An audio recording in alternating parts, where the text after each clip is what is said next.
It's quite amazing to me that after all these many decades and even centuries that people still just don't get it. And I don't get why they don't get it. We have this whole left-right paradigm, Republican, Democrat, liberal, conservative, whatever you want to call it. And really all these labels do, and that's really all they are anymore, because there's so little difference between the two sides that it's quite negligible. But what these people don't realize, who want to use the power of government to force their views upon the rest of the population who doesn't agree with them, the whole majority rules thing, and a lot of people are just seem to be fine with that, nothing about principles or, individual rights don't matter. It's the collective, it's the group. And they want to use the political realm and the power of government to force everybody into whatever their ideals are concerning how things ought to be. In society, in the culture, or whatever. And, it's the same thing with jobs and unions. And, in fact, recently I had a friend that lives in a particular state who has been a politician, started out very young in this, anyway, trying not to say who he is, but not that I wouldn't say to his face what I think. But anyway, I recently saw him on some morning news show, or it might have even been the evening, I'm not sure, in that state. And he was talking about the right to work law and how his constituents primarily worked in the auto industry, and so therefore they were opposed to right to work laws because, of course, they're union, and the rights of the collective, or the desires of the collective, supersede the rights of individuals or the company. It doesn't. Those rights are out the window. So, and if you don't agree, they will use intimidation. Excuse me, I got people here that don't know how to drive. And or even possibly violence, to force you to concede. And they think that's fine, individual rights don't matter. It has nothing to do with the individual. It's so anyway, they're going to use the power of government and the force of law to have their way. I mean, that's the long and short of it. And this fellow, he's going to support his constituents. So it's not a matter of principle for him.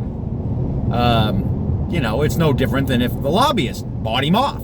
In this case, his constituents bought him off. It's gang rule. It's mob warfare. It's the mob controls the situation, because the mob, by their sheer numbers, forces their will upon the minority, upon the few. And to heck with the few's rights, even though they have rights, as human beings, natural rights, God-given rights, whatever you want to call them, those don't matter. They're not important. Only the desires of the collective, that's what's important. And it's a load of crock. And I don't see why people can't see that. They're willing to relinquish their individual rights for the collective. And the politicians have played on this now for a long time, many, many years. To the point that, as I was stating earlier, that the left, the right, whatever, there's very little difference. And especially when it comes to Republican and Democrat, as far as philosophy goes, is what I'm saying. I mean, left and right, they all want to use the same methods. They all have the same methodology. They really all have the same philosophy. The right, and even let's say the religious right, they want to force their value system upon the rest of culture. They don't want to do it by example, by letting their light shine. No. Let's use the power of government to do that. We don't like same-sex marriage, which, I don't either. I don't condone it at all. I don't do drugs. But guess what? That doesn't mean that I have the right to force my values upon other people. And what it comes down to is this little thing called property rights. And property rights begin with yourself. You own yourself.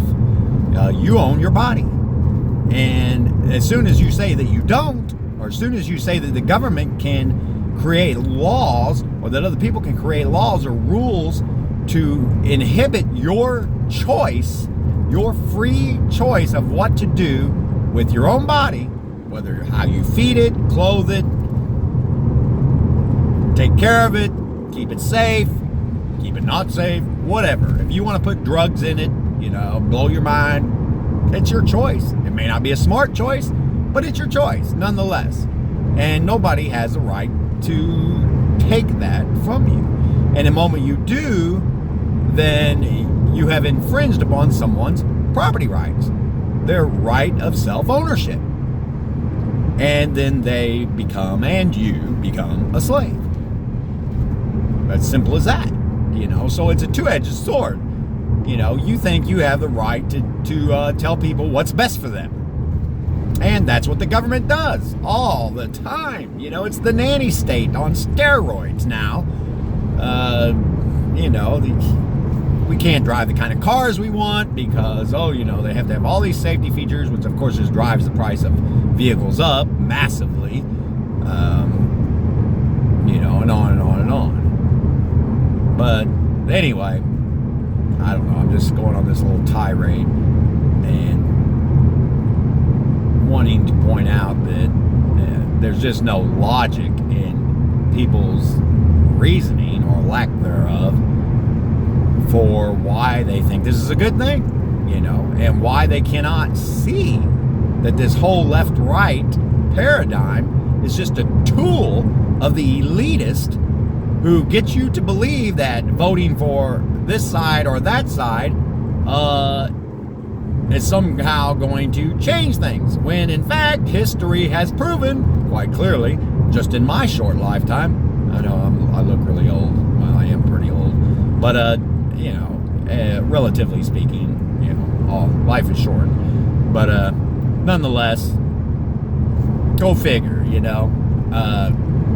How can you not see that voting Republican, voting Democrat changes nothing? Changes absolutely nothing. In the U.S. here, the Constitution is a completely meaningless document. It has no teeth. As Lysander Spooner said, it's the Constitution of no authority. That either it has given us what we have, or it has been powerless to stop it. So, it really has no bearing on anything. The government rules day by day by the seat of their pants, however they choose. And, there's the blindness of people, of the American people, and their inability to be able to see and discern that there is no difference. There's only a difference during election time.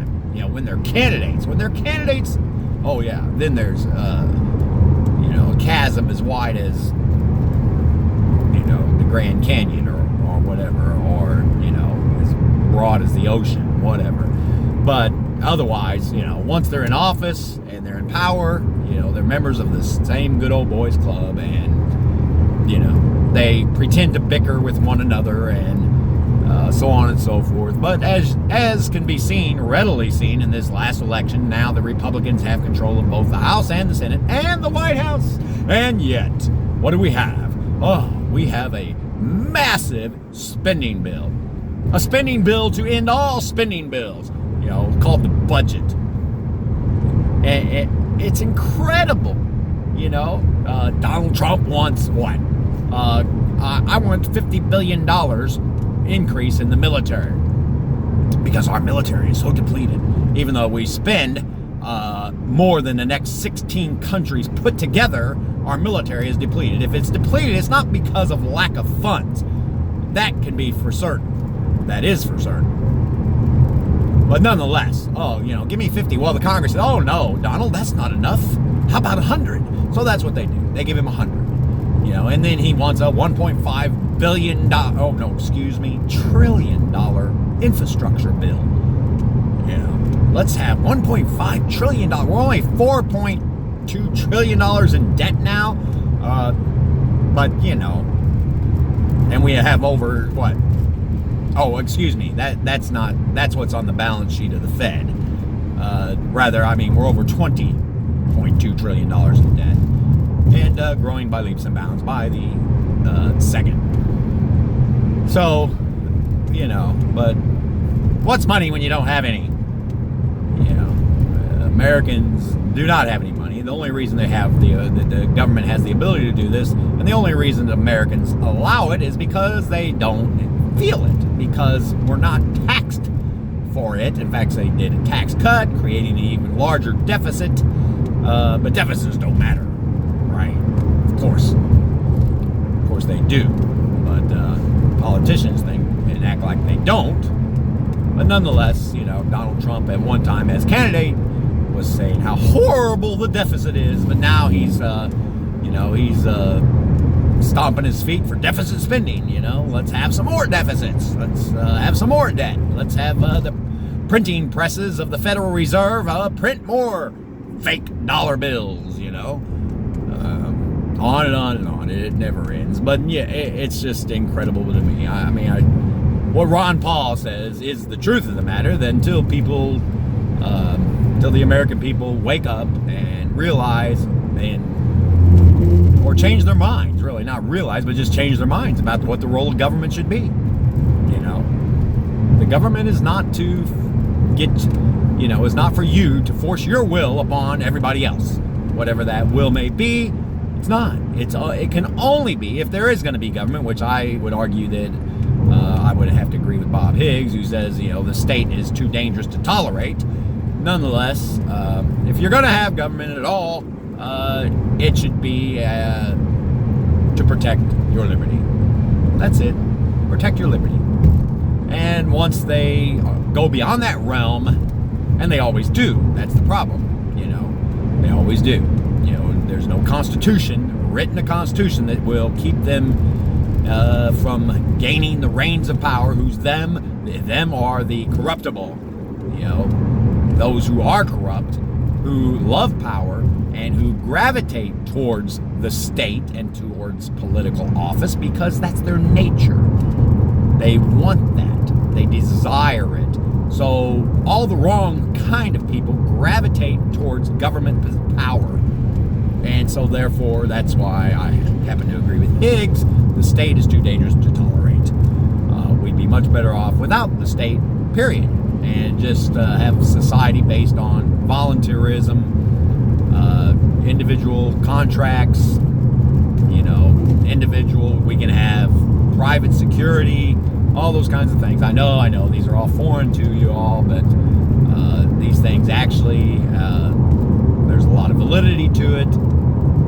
And in other words, a libertarian society. And of course, that word now is being hijacked as well. You have the Libertarian Party, which is not really libertarian.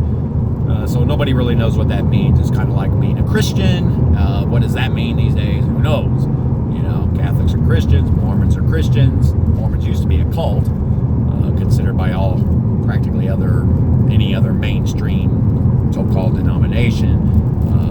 Baptists are Christians. What's a Christian? I don't know. I know. legal definition and the actual definition are two completely different things, or the practice definition. But anyway, I digress. Well, actually, that's not digressing, I wouldn't guess, but much more important, actually, than politics. Politics is the digression. But anyway, I'm just ranting, and I'm hoping that people will wake up and put on their little thinking caps and realize I've been saying for, I guess, when I woke up over a decade ago and realized that voting Democrat, voting Republican, I used to vote Republican, and I was like, wait a minute, this isn't working. There's really no difference. I see nothing changes. We get a Republican in office, nothing changes. I mean, absolutely nothing. It just keeps going downhill. Things just keep getting progressively worse. And I keep losing more and more of my freedom. I have to ask the government for permission to blow my nose practically these days.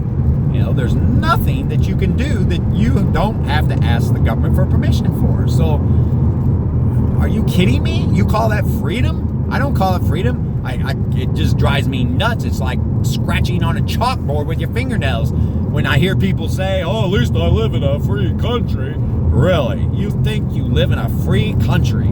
Oh, at least I'm free. You're deluded is what you are. You're not free in any sense of the word. You can't go into business without getting the government's permission. You can't drive a car without getting the government's permission. So you don't have freedom of travel or how you choose to travel. I know you think all these things are good ideas, but you haven't thought it through. Trust me. I used to think that way too. But, you have to get the government's permission to cut hair. You have to get the government's permission to take care of people's fingernails. Oh, yeah, you live in a free country.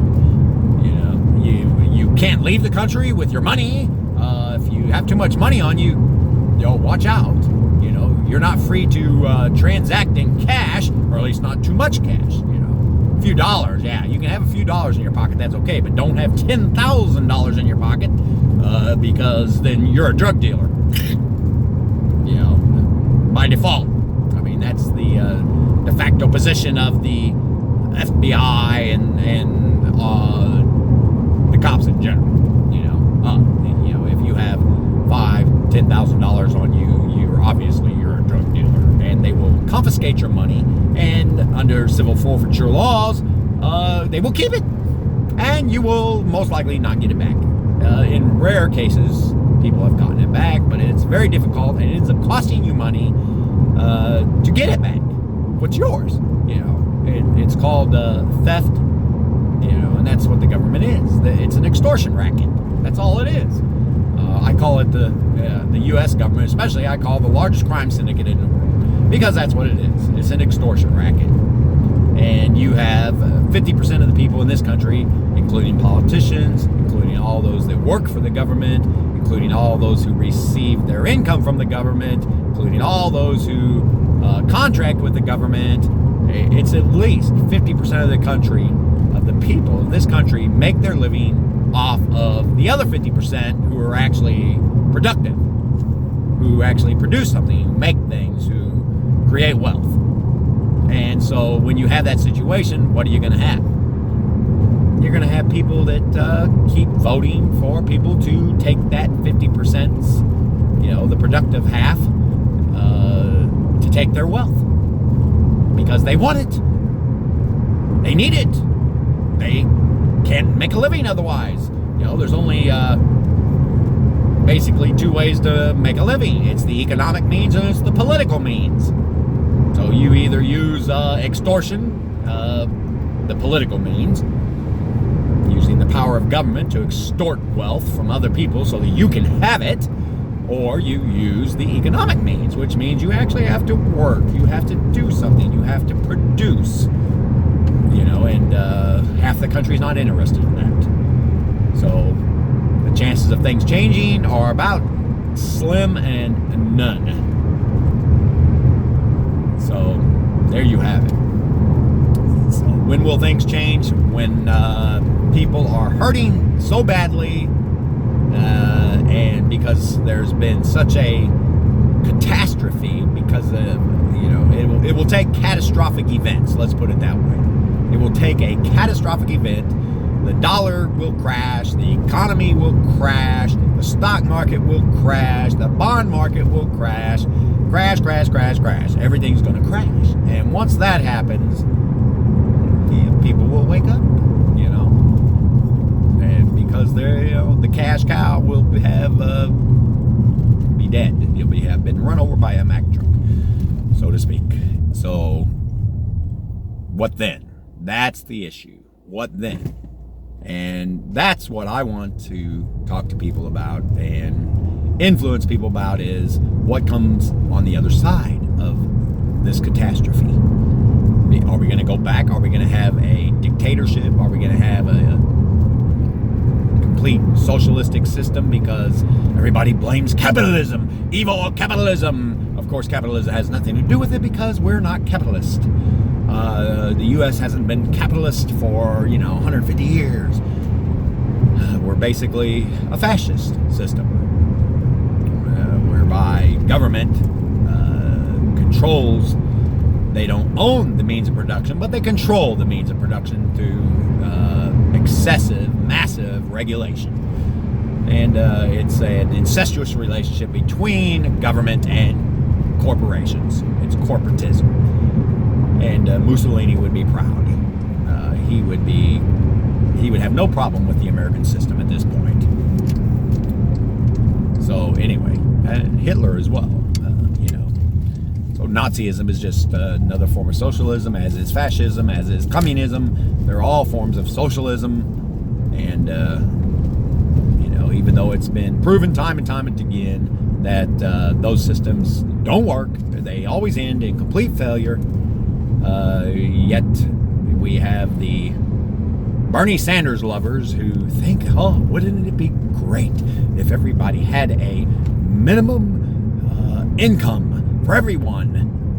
I don't know where they think this income's going to come from, but automatically the government just pays everybody a minimum standard income. Oh, yes, wouldn't it be fantastic? I don't know where they think this income's going to come from. Oh, yeah, I forgot. We're going to rob the productive people. That's right. Rob the productive people. Crazy. It's insane. It's just like a minimum wage. People marching in the streets in Kansas City for $15 an hour to work at McDonald's. And, oh, yes, this man, he's worked at McDonald's for, I can't remember if it was 23 or 32 years. And man, this is I still only make $11.26 an hour. Oh my gosh, after 26 years or 23 years working for this company, and this is all I make. Oh my gosh, he worked for McDonald's for 23 years? I don't think the problem is McDonald's. I think the problem is his lack of ambition. Holy crap. McDonald's, it's an entry-level job. It's for high schoolers. It's for part-time people. It's for people just needing a little extra income. Are you kidding me? It's fast food. It's not a career. Now, you could make it a career, maybe, obviously this guy hasn't been able to move up to management. So, he wants to blame McDonald's for his problems? For his lack of income? Are you kidding me? Yeah, it's incredible. It's incredible. And all they're going to do, maybe they'll get their way. And if they get their way, what's going to happen? Well, wages are a price. They're a price on labor. No different than a price on a dozen eggs. It's a price. And when a dozen eggs gets too expensive, what happens? People quit buying them. And then they start buying egg beaters and fake eggs. They replace the eggs. They eat other things or they do without. Well, what's going to happen when McDonald's is being charged $15 an hour for people's services, for people's labor? Well, they will put in robots. That's what will happen. They will put in robots. And then you won't have a job, Mr. 23-year-old McDonald's veteran, because your job will be done away with. It will be outsourced to a robot. But that's what you're asking for. And that's what it does. It will create unemployment. Minimum wage creates unemployment, plain and simple. You know, that's the bottom line. Well, anyway, I'm home now, so this is my drive home. I don't know what you want to call this. This is the first time I've done this, so it's my drive home rant. And we'll see. Maybe I'll post this. Well, if you see this on YouTube, then you know I posted it. Anyway, this is Jeff Green, the Radical Libertarian, signing out. Good day.